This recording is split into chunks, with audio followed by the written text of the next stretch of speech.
Hey, hello. Welcome back. I am Debbie Peterson of Getting to Clarity, and this is another episode of the Getting to Clarity Show. This is the place where you come if you'd like tips, tools, techniques that are going to help you create more success in your leadership, in your career, in your business, but with less sacrifice in your life.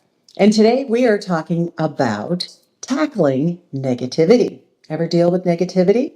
And I want to give you a mindset shift that could change everything. So, why is negativity a roadblock in your leadership? Negativity isn't just a bad mood, it's a drain on you, your energy, your focus, your potential.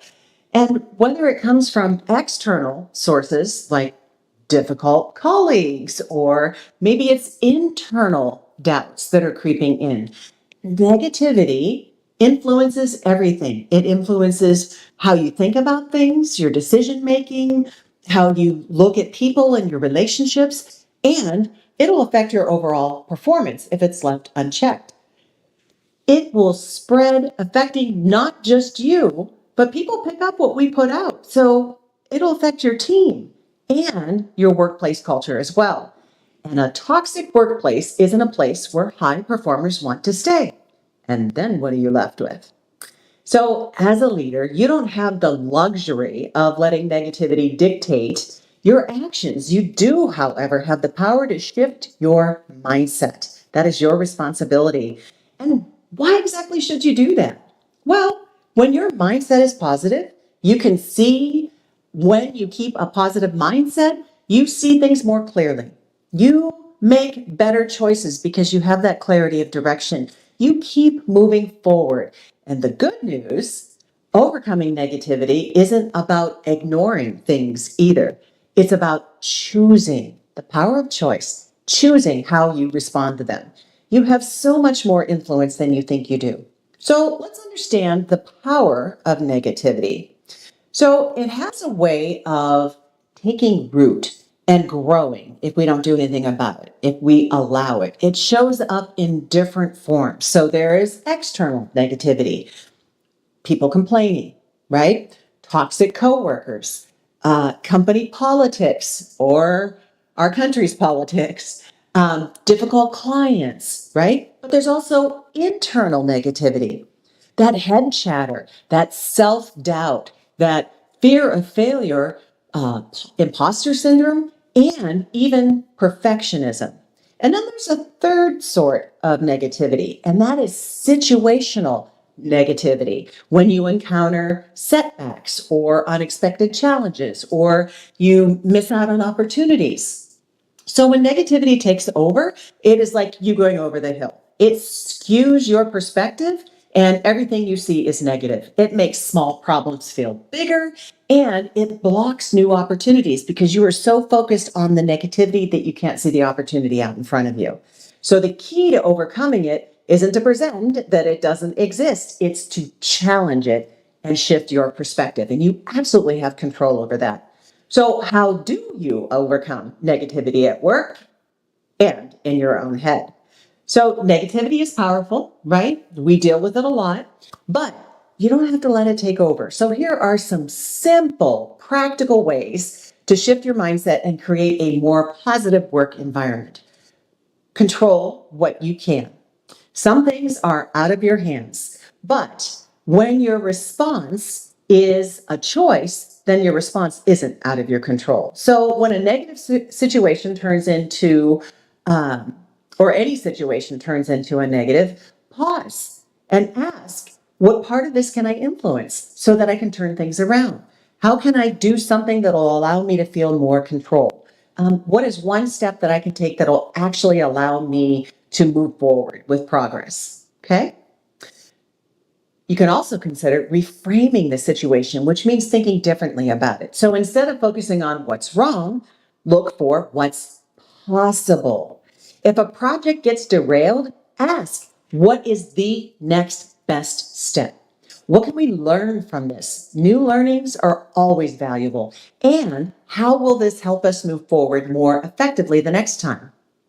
You want to lead by example because your team takes their cues from you. If you handle challenges with a solution-focused mindset, then they will too.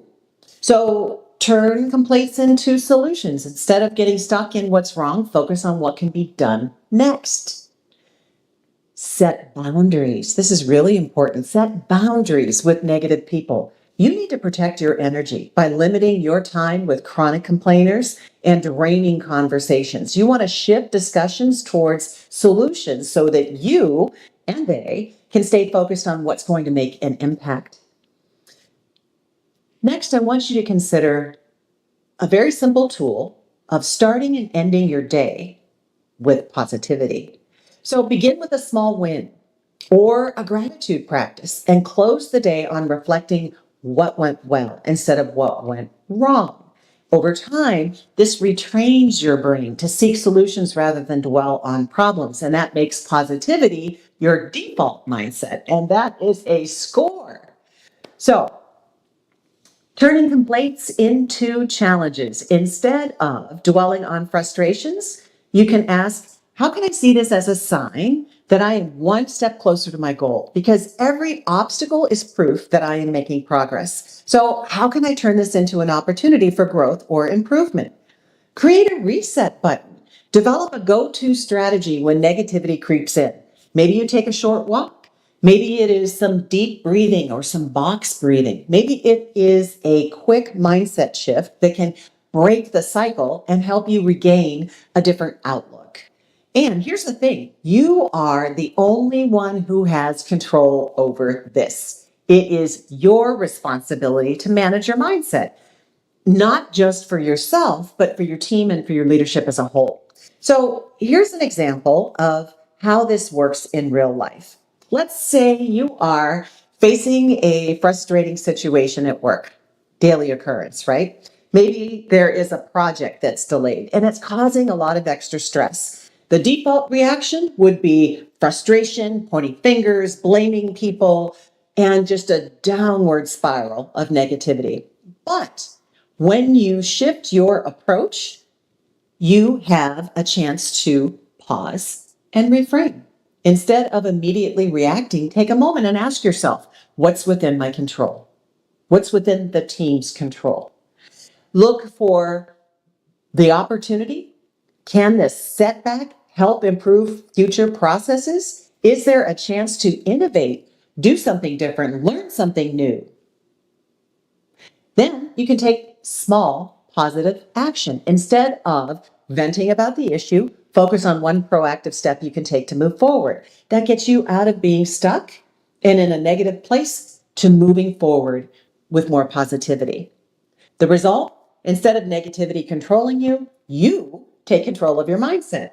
You take control of your leadership and your ability to influence outcomes. So what is your next clear move? Well, break the cycle. In the next 48 hours, identify one reoccurring negative thought or situation, and then apply a new perspective.